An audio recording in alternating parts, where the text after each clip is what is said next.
Hello बच्चों, आपका स्वागत है एक्सलेंट लर्निंग के वीडियोस में। और हम पढ़ रहे हैं एमएड सेकेंड सेमेस्टर की जो पेपर 8 है टीचर एजुकेशन, उसकी यूनिट फर्स्ट, जिसका हम फर्स्ट जो पार्ट है वो हम पढ़ चुके हैं पिछले वीडियो में। और आज सेकंड पार्ट है ये फर्स्ट यूनिट का। तो आज हमें पढ़ना है बौद्ध काल में शिक्षक शिक्षा किस प्रकार की थी, क्या व्यवस्थाएं थी, किस प्रकार के टीचिंग मेथड्स काम में लिए जाते थे, शिक्षकों के क्या गुण होते थे, क्या उद्देश्य थे, ये आज हम पढ़ रहे हैं। तो बौद्ध काल में टीचर एजुकेशन। बौद्ध काल का समय कब था? 600 ईसा पूर्व से 1200 ईस्वी तक। भारतीय शिक्षा के इतिहास का ये एक बहुत ही महत्वपूर्ण काल था।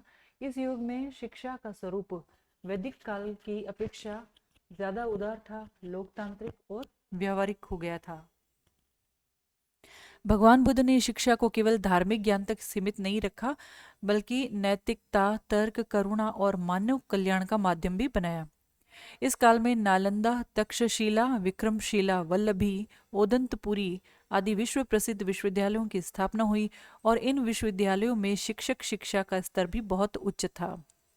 यहाँ तक कि विदेशों से भी विद्यार्थी यहाँ पर अध्ययन करने के लिए आते थे। अब शिक्षा व्यवस्था किस प्रकार की थी बोधकालीन? तो यहाँ जो शिक्षा का संचालन है वो होता था मुख्यतः विहारों में, मोनेस्ट्रीज में, और महाविहारों में, यूनिवर्सिटीज में। तो विहार और महाविहार ये बोधकालीन शिक्षा व्यवस्था का संचालन इनमें होता था। और शिक्षा का उद्देश्य क्या होता था? ज्ञान प्राप्त करना, चरित्र का निर्माण करना, नैतिक जीवन, आत्म संयम, समाज सेवा और निर्वाण की प्राप्ति। इस काल में जो शिक्षा थी वो सभी वर्गों के लिए सुलभ थी, यानी सभी वर्ग के लोग शिक्षित हो सकते थे, जबकि वैदिक काल में ऐसा नहीं था। अब बौद्ध काल में जो शिक्षक यानी आचार्य का स्थान किस प्रकार था? तो बौद्ध शिक्षा प्रणाली में शिक्षक को क्या कहते थे? आचार्य या उपाध्याय कहा जाता था। आचार्य केवल ज्ञान देने वाला ही व्यक्ति नहीं था, बल्कि वह एक मार्गदर्शक, दार्शनिक, आध्यात्मिक गुरु, शोधकर्ता, अनुशासनकर्ता, समाज सुधारक भी था। और विद्यार्थी जो है अपने आचार्य का बहुत अधिक सम्मान भी करते थे। अब शिक्षक बनने की प्रक्रिया किस प्रकार की? तो शिक्षक बनने की प्रक्रिया में बौद्ध काल में शिक्षक बनने के लिए केवल विद्वान होना ही जरूरी नहीं था, बल्कि एक शिक्षक में निम्न योग्यताएं भी होनी चाहिए थी, ये भी जरूरी मानी जाती थी। जैसे त्रिपिटक का ज्ञान। त्रिपिटक यानी 3 पेटियां, जिसमें महात्मा बुद्ध के ज्ञान थे। सुत्त पिटक, विनय पिटक, अभिधम्म पिटक और धम्म पिटक। तो इनके अंदर महात्मा बुद्ध के ज्ञान है। अब शिक्षक को विनय पिटक, सुत्त पिटक और अभिधम पिटक का गहन ज्ञान होना चाहिए कि कौन से के अंदर क्या महात्मा बुद्ध के द्वारा बताया गया है, किसके अंदर नियम है, किसके अंदर उनके उपदेश दिए गए हैं। और साथ ही जो शिक्षक है उसका चरित्र भी उच्च होना चाहिए, सत्यवादी, दयालु, विनम्र, सहनशील, अनुशासित और करुणामय। बौद्ध दर्शन का ज्ञान, 4 आर्य सत्य, अष्टांगिक मार्ग, प्रतीत्य समुत्पाद और मध्यम मार्ग का ज्ञान आवश्यक था। प्रतीत्य समुत्पाद का मतलब होता है कि कोई भी जब घटना होती है उसके पीछे कोई न कोई कारण होता है, बिना कारण के कोई घटना नहीं होती है।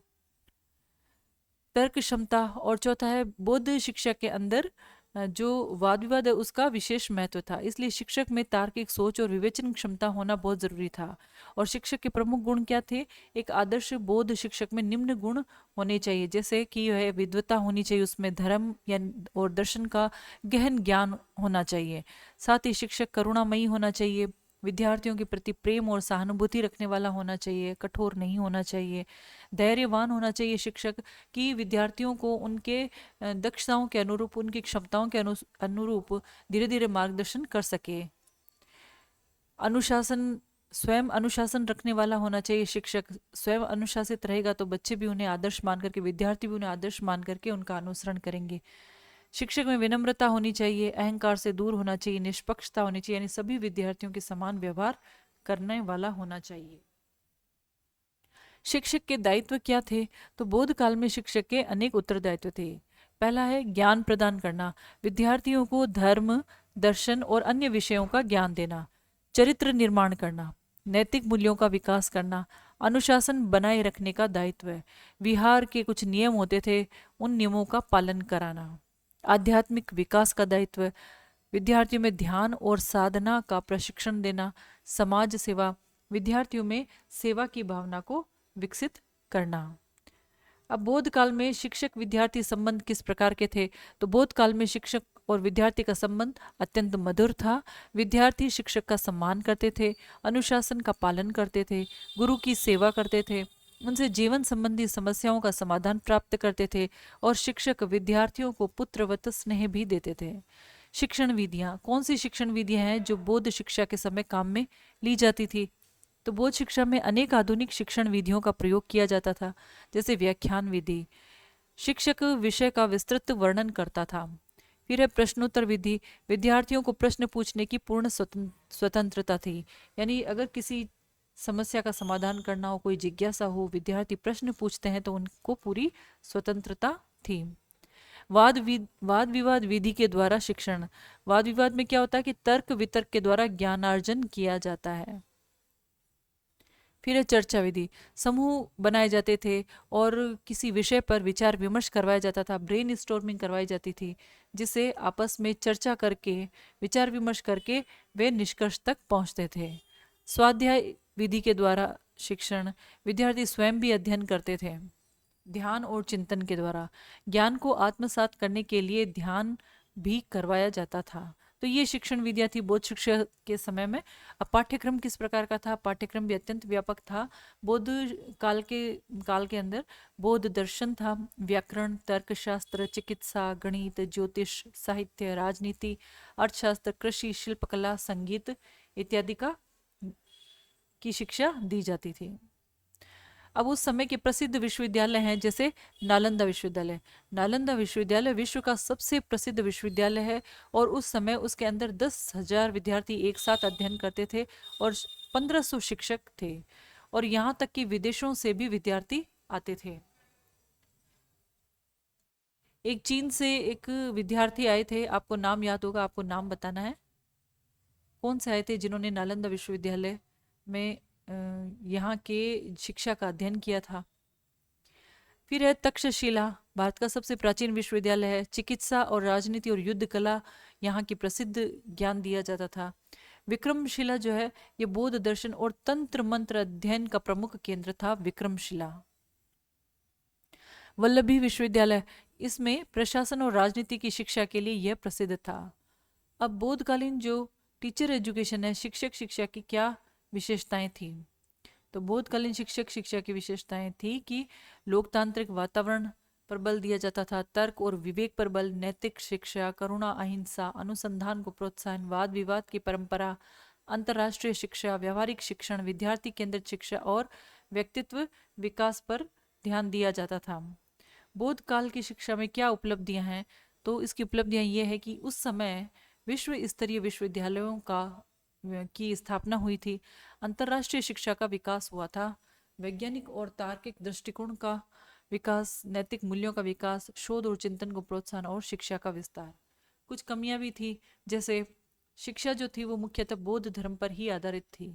राजनीतिक अस्थिरता होने से शिक्षा प्रभावित हुई। विदेशी आक्रांताओं ने विश्वविद्यालयों को नष्ट भी किया। तकनीकी और औद्योगिक शिक्षा जो है वो सीमित थी। अब बौद्ध काल की शिक्षा के आलोचनात्मक मूल्यांकन। बौद्ध काल ने भारतीय शिक्षक शिक्षा को नई दिशा दी। इस काल में शिक्षा जो वो अधिक उदार हुई, तार्किक, लोकतांत्रिक बनी। शिक्षक केवल ज्ञानदाता नहीं बल्कि शोधकर्ता, मार्गदर्शक, समाज सुधार के रूप में स्थापित किया गया। नालंदा और तक्षशिला जैसे विश्वविद्यालय आज भी विश्व भर में उत्कृष्ट शिक्षा के प्रतीक माने जाते हैं। हालांकि समय के साथ विदेशी आक्रमण और राजनीतिक परिवर्तनों के कारण व्यवस्था कमजोर पड़ गई है, फिर भी अनेक सिद्धांत आज की आधुनिक शिक्षक शिक्षा में प्रासंगिक हैं। तो ये थी बौद्ध शिक्षा और निष्कर्ष में हम लिख सकते हैं कि बौद्ध काल जो है भारतीय टीचर एजुकेशन के विकास का एक स्वर्णिम चरण था। इस काल में टीचर एजुकेशन ने ज्ञान, नैतिकता, तर्क, करुणा, शोध को समान महत्व दिया। बौद्ध विश्वविद्यालयों ने भारत को विश्व गुरु के रूप में प्रतिष्ठित किया और आधुनिक शिक्षक शिक्षा के अनेक सिद्धांतों की आधारशिला रखी। अब आता है मध्यकाल में टीचर एजुकेशन। मध्यकाल में शिक्षक शिक्षा कैसी थी? तो मध्यकाल इतिहास जो है वो था 1200 ईस्वी से लेकर 1700 तक, ये एक महत्वपूर्ण काल था। इस समय भारत में मुगल जो शासन था, मुस्लिम शासन की स्थापना हुई थी, जिसके कारण शिक्षा व्यवस्था में महत्वपूर्ण परिवर्तन हुए। इस काल में शिक्षा का उद्देश्य इस्लाम धर्म का प्रचार, धार्मिक ज्ञान का प्रसार, प्रशासनिक कार्यों के लिए योग्य व्यक्तियों का निर्माण भी करना था। इस काल में शिक्षा का स्वरूप वैदिक और बौद्ध काल से भिन्न था। शिक्षा मुख्यतः मकतब और मदरसा के माध्यम से दी जाती थी। शिक्षक को बहुत अधिक सम्मान प्राप्त था।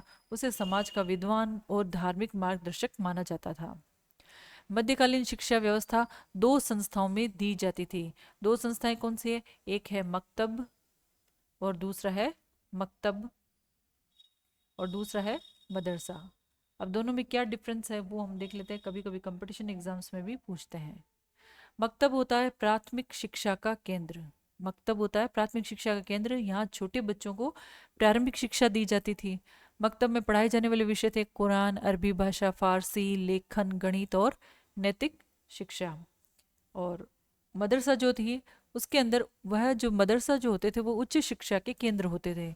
और यहाँ इस्लामी कानून जैसे शरीयत, हदीस, कुरान, दर्शन, तर्कशास्त्र, गणित, चिकित्सा, इतिहास, ज्योतिष इत्यादि विषय यहाँ पर पढ़ाए जाते थे। अब मध्यकाल में शिक्षक जिन्हें मौलवी या उस्ताद कहा जाता है उस उनका क्या स्थान है? तो इस काल के अंदर जो शिक्षक है जिनको मौलवी, उस्ताद या आलिम कहा जाता था, उस शिक्षक को समाज में अत्यधिक सम्मान प्राप्त था। और उन्हें माना जाता था कि वे धार्मिक विद्वान होते हैं, नैतिक मार्गदर्शक होते हैं, समाज सुधारक होते हैं, ज्ञानदाता होते हैं, अनुशासनकर्ता होते हैं। शिक्षक का जीवन सादगी और धार्मिक आदर्शों पर आधारित होता था। अब शिक्षक बनने की क्या प्रक्रिया थी? तो शिक्षक बनने के लिए क्या ज़रूरी था कि धार्मिक ज्ञान होना चाहिए। शिक्षक को कुरान, हदीस, इस्लामी कानून का गहरा ज्ञान होना चाहिए। अरबी और फारसी भाषा का ज्ञान, क्योंकि अधिकांश शिक्षा जो वो इन्हीं भाषाओं में दी जाती थी, इसलिए इन भाषाओं का ज्ञान होना चाहिए था। चरित्र उच्च होना चाहिए। शिक्षक का जीवन ईमानदारी, सादगी और नैतिकता से युक्त होना चाहिए।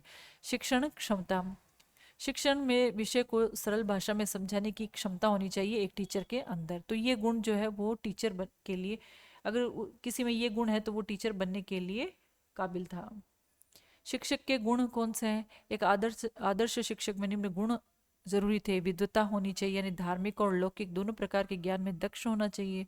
धार्मिकता होनी चाहिए, विद्वता होनी चाहिए, धार्मिकता होनी चाहिए, नियमों का पालन करने वाला होना चाहिए, ईमानदार यानी सत्यनिष्ठ और निष्पक्ष होना चाहिए। अनुशासन प्रियता, स्वयं अनुशासित रहना, विद्यार्थी में अनुशासन विकसित करना।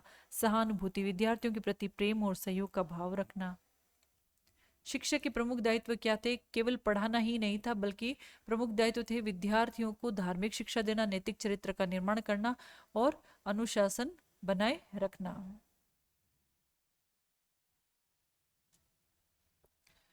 इसके अलावा तो इस प्रकार से जो इस्लामिक शिक्षा थी उसके अंदर जो दो केंद्र थे, मकतब और मदरसा, और इसमें क्या डिफरेंशिएट है वो हमने यहाँ पे पढ़ लिया है।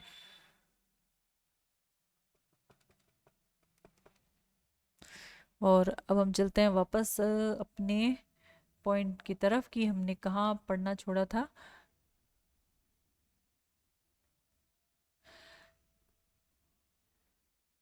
अब शिक्षक विद्यार्थियों का संबंध सम्मान अनुशासन पर आधारित था। शिक्षक का सम्मान करते थे, आज्ञा का पालन करते थे, अनुशासन का पालन करते थे, नियमित अध्ययन करते थे। शिक्षक विद्यार्थियों का मार्गदर्शन करते थे और नैतिक विकास पर विशेष ध्यान देते थे। शिक्षण विधियां मध्यकाल में व्याख्यान विधि थी। शिक्षक जो मौखिक रूप से पाठ को समझाता था। स्मरण विधि, विद्यार्थी पाठ को याद करते थे और कुरान को कंठस्थ करवाया जाता था। प्रश्नोत्तर विधि, विद्यार्थियों की शंकाओं का समाधान करवाया जाता था। पुनरावृत्ति विधि, सीखे हुए पाठ का बार बार अभ्यास कराया जाता था। लेखन अभ्यास, सुंदर लेखन और सुलेख कैलीग्राफी पर विशेष बल दिया जाता था। पाठ्यक्रम, मध्यकालीन शिक्षा का पाठ्यक्रम दो भागों में विभाजित था। धार्मिक विषय थे कुरान, हदीस, शरीयत, इस्लामी दर्शन, नैतिक शिक्षा। लौकिक विषय कौन से थे? गणित, चिकित्सा, इतिहास और भूगोल। तो यह दो भागों में विभक्त था। मध्यकालीन टीचर एजुकेशन की विशेषताएं क्या है? यहाँ धार्मिक शिक्षा पर विशेष बल दिया जाता है। शिक्षक को उच्च सामाजिक सम्मान मिलता है। अनुशासन, नैतिकता पर बल, अरबी और फारसी भाषा का महत्व, मौखिक शिक्षण प्रणाली, स्मरण शक्ति का विकास, चरित्र निर्माण पर बल, शिक्षक और विद्यार्थी के मधुर संबंध। मध्यकालीन शिक्षा की उपलब्धियां: शिक्षा संस्थानों का विकास हुआ, अरबी फारसी साहित्य का विकास हुआ, नैतिक और धार्मिक शिक्षा का भी विकास हुआ। प्रशासनिक अधिकारियों का निर्माण हुआ, चिकित्सा और गणित जैसे विषयों का अध्ययन करवाया गया। कुछ सीमाएं थी, जैसे धार्मिक संकीर्णताएं, धार्मिक विषयों तक ही शिक्षा सीमित थी, वैज्ञानिक शिक्षा का अभाव था, तकनीकी शिक्षा का अभाव था, महिला शिक्षा की उपेक्षा की गई थी, रटने की प्रवृत्ति यानी स्मरण शक्ति पर बल दिया जाता था, समझ और रचनात्मकता पर ध्यान कम दिया जाता था। व्यावसायिक शिक्षा का भी अभाव था, जो शिक्षा थी वो रोजगार परक और तकनीकी शिक्षा तक ही सीमित थी। अब समालोचनात्मक मूल्यांकन कर लेते हैं कि मध्यकाल की जो टीचर एजुकेशन है, भारत की शिक्षा व्यवस्था को अनुशासन, नैतिकता, धार्मिक मूल्यों से समृद्ध किया। मकतब और मदरसे ज्ञान के महत्वपूर्ण केंद्र बने। चिकित्सा, गणित, भाषा के क्षेत्र में उल्लेखनीय योगदान हुआ, किंतु शिक्षा का अत्यधिक धार्मिक स्वरूप, महिलाओं की अपेक्षा वैज्ञानिक दृष्टिकोण का अभाव, रटने की प्रवृत्ति कमियां थी। आधुनिक शिक्षक शिक्षा इन सीमाओं को दूर करते हुए समावेशी वैज्ञानिक लोकतांत्रिक शिक्षा पर बल देती है। क्या निष्कर्ष निकलता है कि मध्यकाल की शिक्षा एक महत्वपूर्ण चरण थी। इसमें अनुशासन, नैतिक मूल्य, शिक्षकों की सामाजिक सम्मान की परंपरा को सुदृढ़ किया। कुछ सीमाएं थी, फिर भी इस काल ने भारतीय शिक्षक शिक्षा के विकास में महत्वपूर्ण योगदान दिया और आगे चलकर आधुनिक शिक्षक शिक्षा की पृष्ठभूमि भी तैयार की। अब ब्रिटिश काल में शिक्षक शिक्षा। भारत में आधुनिक शिक्षक शिक्षा की वास्तविक शुरुआत हुई थी ब्रिटिश शासन के दौरान। ब्रिटिश सरकार ने प्रशासनिक आवश्यकताओं को पूरा करने और शिक्षित कर्मचारियों को तैयार करने के लिए शिक्षा व्यवस्था में कई परिवर्तन किए। इस काल में पहली बार शिक्षक प्रशिक्षण संस्थान की स्थापना की गई थी। शिक्षक शिक्षा को व्यवस्थित रूप दिया गया था। यद्यपि ब्रिटिश शिक्षा नीति का मुख्य उद्देश्य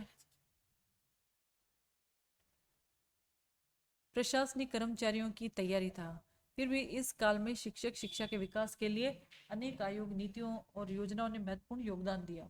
जैसे वुड डिस्पैच 1854, हंटर आयोग 1882, भारतीय विश्वविद्यालय आयोग 1902 में गठित हुआ था, 1904 में लागू हुआ था, सेडलर आयोग 1917 से 19, हार्टोग समिति 1929 और सार्जेंट योजना 1944। इनका विस्तार से हम अध्ययन करेंगे। ब्रिटिश काल में शिक्षक शिक्षा की प्रमुख विशेषताएं क्या थी? ब्रिटिश शासन में टीचर एजुकेशन में निम्न परिवर्तन हुए। प्रशिक्षण संस्थानों की स्थापना हुई, औपचारिक प्रशिक्षण की व्यवस्था की गई, निरीक्षण और परीक्षण प्रणाली का विकास हुआ, अंग्रेजी भाषा का प्रभाव बढ़ा, आधुनिक विषयों को पाठ्यक्रम में स्थान मिला, शिक्षण विधियों में सुधार हुआ, शिक्षक शिक्षा को संस्थागत स्वरूप प्राप्त हुआ। अब सबसे पहले जो एक्ट आया था शिक्षा के क्षेत्र में वो था चार्टर एक्ट 1813 में। चार्टर एक्ट क्या था? चार्टर एक्ट जो है 1813 में भारत में शिक्षा के विकास का पहला सरकारी कदम था। इस अधिनियम के अंतर्गत पहली बार ब्रिटिश संसद ने भारतीय शिक्षा के लिए धन उपलब्ध करवाने की बात कही थी। शिक्षक शिक्षा में क्या योगदान था कि शिक्षा के लिए प्रति वर्ष 1 लाख रुपए की व्यवस्था की जाए और आधुनिक शिक्षा को प्रोत्साहन दिया जाए। प्रशिक्षित शिक्षकों की आवश्यकता का अनुभव किया गया। अब सीमाएं क्या थी? शिक्षक प्रशिक्षण की स्पष्ट व्यवस्था नहीं थी, धन का उचित उपयोग नहीं हो सका। तो ये था चार्टर एक्ट 1813 जो पहली महत्वपूर्ण जो है अधिनियम था। सेकंड आया मैकाले मिनट्स 1835। 1835 में लॉर्ड मैकाले ने अंग्रेजी शिक्षा का समर्थन किया। इनका प्रमुख विचार क्या था? अंग्रेजी भाषा को शिक्षा का माध्यम बनाया जाए, यानी भाषा का माध्यम क्या होना चाहिए? अंग्रेजी भाषा होना चाहिए। द्वितीय माध्यम क्षेत्रीय भाषा। पाश्चात्य ज्ञान का भी प्रचार किया जाए, ऐसे भारतीय तैयार किए जाएं जो अंग्रेजी शासन में प्रशासनिक कार्य कर सके। शिक्षक शिक्षा पर प्रभाव। अंग्रेजी जानने वाले शिक्षकों की मांग बढ़ी, आधुनिक विषयों के शिक्षकों की आवश्यकता महसूस हुई। प्रशिक्षण संस्थानों की स्थापना की दिशा में प्रयास प्रारंभ हुए। अब आलोचना या कमियां कह सकते हैं हम इसको कि भारतीय भाषाओं की उपेक्षा हुई, भारतीय संस्कृति परंपराओं को महत्व नहीं दिया गया। फिर वुड डिस्पैच आया था 1854 में। 1854 में सर चार्ल्स वुड के द्वारा प्रस्तुत इस दस्तावेज को भारतीय शिक्षा का मैग्ना कार्टा कहा जाता है। वुड डिस्पैच 1854 को। यह भारत में आधुनिक शिक्षक शिक्षा का सबसे महत्वपूर्ण दस्तावेज है। प्रमुख अनुशंसाएं क्या थी कि शिक्षक प्रशिक्षण संस्थानों की स्थापना। तो प्रशिक्षण संस्थानों की स्थापना करने की अनुशंसा वुड डिस्पैच से हुई है। प्रशिक्षित शिक्षकों की नियुक्ति, ऐसे शिक्षक नियुक्त किए जाने चाहिए विद्यालयों के अंदर जो प्रशिक्षित हों। छात्रवृत्ति की व्यवस्था, सभी विद्यार्थियों को सामाजिक रूप से समान सम्मान मिल सके इसलिए छात्रवृत्ति की व्यवस्था की जानी चाहिए। शिक्षक प्रशिक्षण प्राप्त करने वाले विद्यार्थियों के लिए भी छात्रवृत्ति की व्यवस्था की गई। प्रशिक्षण की गुणवत्ता, प्रशिक्षण को व्यवस्थित और व्यवहारिक बनाने पर बल दिया गया। निरीक्षण प्रणाली, प्रशिक्षण संस्थानों के निरीक्षण की व्यवस्था की गई। शिक्षक शिक्षा में योगदान, भारत में शिक्षक शिक्षा का व्यवस्थित विकास प्रारंभ हुआ। प्रशिक्षण विद्यालयों की संख्या बढ़ी, टीचर एजुकेशन को सरकारी संरक्षण मिला, आधुनिक शिक्षण विधियों का विकास हुआ। अब कुछ कमियां भी रही, जैसे ग्रामीण क्षेत्रों की उपेक्षा हुई और प्रशिक्षण की गुणवत्ता सभी स्थानों पर समान नहीं थी। अब वुड डिस्पैच 1854 के बाद में आया था हंटर आयोग 1882। 1882 में सर विलियम हंटर की अध्यक्षता में भारतीय शिक्षा आयोग का गठन किया गया। इस आयोग ने विशेष रूप से प्राथमिक शिक्षा और शिक्षक शिक्षा पर बल दिया था। हालांकि प्राथमिक शिक्षा माध्यमिक शिक्षा दोनों पर कार्य किया था, लेकिन इसने जो सर्वाधिक बल दिया था वो प्राथमिक शिक्षा पर दिया था और टीचर एजुकेशन पर दिया था। क्या अनुशंसाएं करी थी हंटर आयोग ने कि प्रत्येक जिले में शिक्षण प्रशिक्षण विद्यालय होना चाहिए, भारतीय शिक्षकों के प्रशिक्षण को अनिवार्य होना बनाया जाना चाहिए, प्राथमिक शिक्षकों के प्रशिक्षण को अनिवार्य बनाया जाना चाहिए। स्थानीय निकायों को प्राथमिक शिक्षा की जिम्मेदारी दी जाए, यानी प्राथमिक शिक्षा की जो जिम्मेदारी वो स्थानीय निकायों को दे देनी चाहिए। प्रशिक्षित शिक्षकों की संख्या बढ़ाई जानी चाहिए, शिक्षकों के वेतन और सेवा शर्तों में सुधार किया जाना चाहिए, ये हंटर आयोग ने कहा था। तो हंटर आयोग का प्रमुख योगदान क्या था कि प्राथमिक शिक्षक शिक्षा को एक नई दिशा मिली, प्रशिक्षण संस्थानों का विस्तार हुआ, शिक्षक शिक्षा का विकेंद्रीकरण हुआ, यानी स्थानीय निकायों को भी जिम्मेदारी दी गई। कुछ कमियां थी, जैसे वित्तीय संसाधनों की कमी, ग्रामीण क्षेत्रों में ज्यादा सुधार नहीं हो सका था। फिर आता है 1902 में भारतीय विश्वविद्यालय आयोग। भारतीय विश्वविद्यालय आयोग की स्थापना करी थी लॉर्ड कर्जन ने, और यह करी थी विश्वविद्यालय शिक्षा में सुधार के लिए। 1902 में आयोग का गठन किया गया था और 1904 में यह लागू हुआ था। योगदान क्या है? शिक्षा की गुणवत्ता सुधारने पर बल, शिक्षक प्रशिक्षण की गुणवत्ता सुधारना, शिक्षकों की योग्यता निर्धारित करना।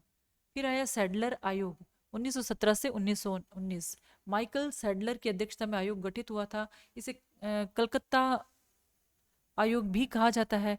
कलकत्ता विश्वविद्यालय की जांच के लिए इस आयोग का गठन किया गया था, और यह जांचने के लिए कि विश्वविद्यालय स्तर पर शिक्षक शिक्षा को कैसे मजबूत बनाया जाए, पाठ्यक्रम इत्यादि की जांच के लिए।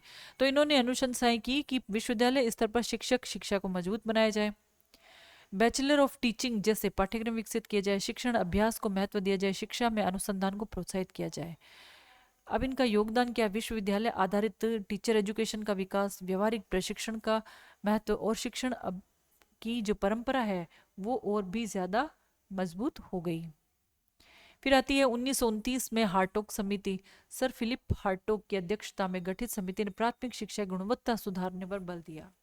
शिक्षक प्रशिक्षण की गुणवत्ता सुधारी जाए, प्राथमिक शिक्षकों को प्रशिक्षण दिया जाए, रटने की प्रवृत्ति कम की जाए, बाल शिक्षण को बाल केंद्रित बनाया जाए हार्टोग समिति से। योगदान क्या था? गुणवत्तापूर्ण शिक्षक शिक्षा और शिक्षण विधियों में सुधार। फिर आता 1944 में सार्जेंट योजना। द्वितीय विश्व युद्ध के बाद भारत की शिक्षा व्यवस्था के विकास हेतु योजना दी गई थी। इसमें शिक्षक शिक्षा संबंधी अनुशंसाएं की गई थी कि व्यावसायिक प्रशिक्षण दिया जाए। सार्जेंट योजना में व्यावसायिक प्रशिक्षण की बात कही गई थी। और उसके बाद वही है, टीचर्स ट्रेनिंग की संख्या बढ़ाई जाए, शिक्षकों के वेतन में सुधार किया जाए। योगदान था स्वतंत्र भारत की शिक्षा नीति की आधारशिला बनाता यह सार्जेंट आयोग, ठीक है। और प्रशिक्षण को व्यावसायिक स्वरूप मिला। ब्रिटिश काल में जो प्रमुख प्रशिक्षण संस्थान स्थापित हुए थे वो कौन से हैं? नॉर्मल स्कूल्स हुए थे, फिर ट्रेनिंग कॉलेजेस है, गवर्नमेंट टीचर्स ट्रेनिंग इंस्टीट्यूट की नींव रखी गई थी। तो ब्रिटिश काल में शिक्षक शिक्षा की क्या उपलब्धियां हैं कि एक तो टीचर्स ट्रेनिंग संस्थानों की स्थापना हुई, आधुनिक शिक्षक शिक्षा की शुरुआत हुई थी, और शिक्षण अभ्यास का विकास, प्रशिक्षित शिक्षकों की संख्या में वृद्धि हुई, और विश्वविद्यालय स्तर पर टीचर एजुकेशन का विस्तार किया गया, आधुनिक शिक्षण विधियों का विकास हुआ, निरीक्षण और परीक्षा प्रणाली का विकास हुआ। कुछ सीमाएं भी थी इस दौर की शिक्षा में। वो थी कि शिक्षा का उद्देश्य जो है वो प्रशासनिक कर्मचारी ही तैयार करना था। केवल भारतीय संस्कृति भाषाओं की उपेक्षा की गई, ग्रामीण शिक्षा की अनदेखी की गई थी, व्यावसायिक तकनीकी शिक्षा तक ही सीमित था, शिक्षा में असमानता रही। अब है इसका समालोचनात्मक मूल्यांकन। ब्रिटिश काल में शिक्षक शिक्षा का विकास मुख्यतः औपनिवेशिक आवश्यकताओं को ध्यान में रखकर हुआ। फिर भी इसी काल में आधुनिक शिक्षक शिक्षा की आधारशिला रखी गई। शिक्षक प्रशिक्षण संस्थानों की स्थापना, शिक्षण अभ्यास, प्रशिक्षण पाठ्यक्रम, निरीक्षण व्यवस्था जैसी व्यवस्थाएं आज भी टीचर एजुकेशन का महत्वपूर्ण हिस्सा है। हालांकि इस व्यवस्था का उद्देश्य भारतीय समाज की आवश्यकताओं से अधिक ब्रिटिश प्रशासन की जरूरतों को पूरा करना था। निष्कर्ष। ब्रिटिश काल भारतीय शिक्षक शिक्षा के इतिहास में परिवर्तनकारी युग था। इस काल में पहली बार टीचर एजुकेशन को संगठित और संस्थागत स्वरूप मिला। वुड डिस्पैच, हंटर आयोग, सैडलर आयोग, हर्टोग समिति, सार्जेंट योजना ने आधुनिक शिक्षक शिक्षा के विकास की एक मजबूत नींव रखी और स्वतंत्रता के बाद भारत ने इन्हीं आधारों पर शिक्षक शिक्षा प्रणाली का और अधिक विस्तार किया और उसमें सुधार किया। और स्वतंत्रता के बाद भारत में शिक्षक शिक्षा। 15 अगस्त 1947 को भारत की स्वतंत्रता के बाद शिक्षा को राष्ट्रीय विकास का आधार माना गया। स्वतंत्र भारत के नीति निर्माताओं को विश्वास था कि किसी भी राष्ट्र की प्रगति उसके शिक्षकों की गुणवत्ता पर निर्भर करती है। इसलिए शिक्षक शिक्षा में व्यापक सुधार करने के लिए अनेक आयोग, समितियों, शिक्षा नीतियों का गठन किया गया। स्वतंत्रता के बाद शिक्षक शिक्षा का उद्देश्य केवल प्रशिक्षित शिक्षक तैयार करना नहीं था, बल्कि ऐसे टीचर्स तैयार करने थे जो लोकतांत्रिक मूल्य, वैज्ञानिक दृष्टिकोण, राष्ट्रीय एकता, सामाजिक न्याय की भावना का विकास कर सके। स्वतंत्रता के बाद टीचर एजुकेशन की आवश्यकता। स्वतंत्रता प्राप्ति के समय भारत के सामने अनेक चुनौतियां थी। अशिक्षा की उच्च दर थी, प्रशिक्षित शिक्षकों की कमी, विद्यालयों का भार और शिक्षा की निम्न गुणवत्ता, ग्रामीण क्षेत्रों में शिक्षा का पिछड़ापन और राष्ट्रीय एकता की आवश्यकता। इसलिए इन समस्याओं का समाधान करने के लिए टीचर एजुकेशन में सुधार की अत्यंत ही आवश्यकता थी। इस संबंध में आज़ादी के बाद जो पहला आयोग आया था वो था विश्वविद्यालय शिक्षा आयोग 1948-49 में, और इस आयोग के अध्यक्ष थे डॉक्टर सर्वपल्ली राधाकृष्णन। इसका उद्देश्य था विश्वविद्यालय शिक्षा की गुणवत्ता में सुधार करना और उच्च शिक्षा के लिए योग्य शिक्षक तैयार करना। क्या प्रमुख अनुशंसाएं थी कि शिक्षक का सामाजिक स्तर ऊंचा किया जाए, योग्य व्यक्ति शिक्षक बनेंगे तभी समाज में सम्मान मिलेगा। शिक्षक के वेतन सेवा शर्तों में सुधार किया जाए जिससे प्रतिभाशाली युवा जो है वो शिक्षक बनने के लिए प्रेरित होंगे। शिक्षक शिक्षा का व्यवसाय बनाया जाए, केवल सैद्धांतिक नहीं होकर व्यवहारिक भी होना चाहिए। अनुसंधान को बढ़ावा दिया जाए। अब क्या योगदान रहा शिक्षक की गरिमा बढ़ाने पर बल, उच्च शिक्षा में गुणवत्ता में सुधार, अनुसंधान संस्कृति का विकास। फिर 1952-53 में मुदालियर आयोग आया जिसे माध्यमिक शिक्षा आयोग भी कहा जाता है। अध्यक्ष थे डॉक्टर लक्ष्मण स्वामी मुदालियर और इसका उद्देश्य था माध्यमिक शिक्षा में सुधार लाना। प्रमुख अनुशंसाएं थी विषय विशेषज्ञ शिक्षक तैयार करना, मल्टीपर्पज स्कूल भी बनाए गए थे, शिक्षक प्रशिक्षण को मजबूत बनाना, टीचिंग प्रैक्टिस को बढ़ाना और प्रयोगात्मक कार्य को बढ़ाना। माध्यमिक शिक्षा की नई दिशा मिली, शिक्षण कार्यक्रमों में सुधार हुआ। फिर आया शिक्षा आयोग, कोठारी आयोग। यह आज़ाद भारत के बाद प्रथम शिक्षा नीति थी, 1964-66 में आई थी। अध्यक्ष थे दौलत सिंह कोठारी और यह भारत के सबसे महत्वपूर्ण शिक्षा आयोग माना जाता है। इस आयोग का प्रसिद्ध कथन है, भारत का भविष्य उसकी कक्षाओं में निर्मित हो रहा है। किसने कहा था ये भारत का भविष्य उसकी कक्षाओं में निर्मित हो रहा है? यह है कोठारी आयोग, 1964-66। अनुशंसाएं करी थी इन्होंने, शिक्षक शिक्षा को शिक्षा व्यवस्था का अभिन्न अंग बनाया जाए। सेवा पूर्व और सेवाकालीन जो इन सर्विस ट्रेनिंग दी जाती है, सेवा पूर्व जैसे बीएड एमएड हो गए, उसको अनिवार्य किया जाए। शिक्षा में अनुसंधान को बढ़ावा दिया जाए, शिक्षण अभ्यास की अवधि भी बढ़ाई जाए। शिक्षक शिक्षा संस्थानों गुणवत्ता सुधार की जाए, समाज में सम्मानजनक स्थान दिया जाए शिक्षक को। आधुनिक शिक्षक शिक्षा की आधारशिला, गुणवत्ता आधारित प्रशिक्षण पर बल और निरंतर व्यावसायिक विकास की अवधारणा। अब राष्ट्रीय शिक्षा नीति आई थी 1968 में। भारत की पहली राष्ट्रीय शिक्षा नीति है। शिक्षा संबंधी कुछ अनुशंसाएं की गई थी, प्रशिक्षित शिक्षक नियुक्त किए जाएं, शिक्षक की गुणवत्ता बढ़ाई जाए, राष्ट्रीय एकता एवं वैज्ञानिक दृष्टिकोण विकास किए जाए। ये ध्यान रहना चाहिए कि हम जो शिक्षा नीतियां पढ़ रहे हैं, जो शिक्षा आयोग पढ़ रहे हैं, उसको हम शिक्षक शिक्षा के परिप्रेक्ष्य में पढ़ रहे हैं, तो हम उसी के संबंध में बात कर रहे हैं। अब इनमें क्या योगदान था इस शिक्षा का? तो इस आयोग नीति का शिक्षक शिक्षा को एक राष्ट्रीय महत्व मिला। फिर राष्ट्रीय शिक्षा नीति 1986 आई थी। यह शिक्षा जो है यह शिक्षक शिक्षा के इतिहास की सबसे महत्वपूर्ण नीति थी और इसका प्रसिद्ध कथन क्या, कोई भी शिक्षा व्यवस्था अपने शिक्षकों की गुणवत्ता से अधिक अच्छी नहीं हो सकती। अब जो डाइट चलाए जाते हैं, district institute of education and training, diet, तो ये 1986 जो नेशनल एजुकेशन पॉलिसी है उनकी देन है। प्राथमिक शिक्षकों के प्रशिक्षण के लिए लाए गए थे सीटी, कॉलेज ऑफ टीचर एजुकेशन, माध्यमिक शिक्षक शिक्षा के लिए IASE, institute of advanced study in education, जिसमें आप लोग पढ़ रहे हैं, तो उनका गठन भी किया गया था 1986 में। उच्च स्तरीय शिक्षक शिक्षा अनुसंधान के लिए सेवाकालीन शिक्षण प्रशिक्षणों को बढ़ावा, महिला शिक्षक शिक्षा को प्रोत्साहन। अब क्या योगदान रहा, पूरे भारत में शिक्षक शिक्षा का विस्तार हुआ, जिला स्तर तक प्रशिक्षण व्यवस्था पहुंची, साथ ही अनुसंधान को भी महत्व दिया गया। उसके बाद में आया पीओए, प्रोग्राम ऑफ एक्शन 1992। 1986 में जो कुछ नीतियां थी उसमें संशोधन करने के उद्देश्य से ये लागू किया गया था, प्रभावी रूप से लागू करने के लिए किया गया था। तो इसमें भी शिक्षा में गुणवत्ता सुधार, विद्यालय आधारित प्रशिक्षण, आईसीटी का उपयोग, व्यावसायिक शिक्षा पर बल दिया गया था। 1993 एनसीटीई, राष्ट्रीय अध्यापक शिक्षा परिषद, एनसीटी की स्थापना शिक्षक शिक्षा की गुणवत्ता बनाए रखने हेतु की गई थी 1993 में। शिक्षक शिक्षा संस्थानों को मान्यता देना, गुणवत्ता मानक निर्धारित करना, पाठ्यक्रम विकसित करना और शिक्षक शिक्षा का नियमन करना।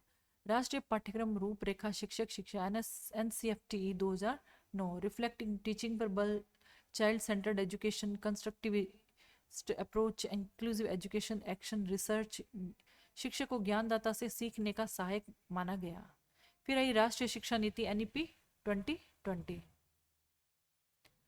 तो एनईपी 2020 के अंदर कौन सी शिक्षा का ढांचा आ गया था, इसके अंदर आ गया 5+3+3+4।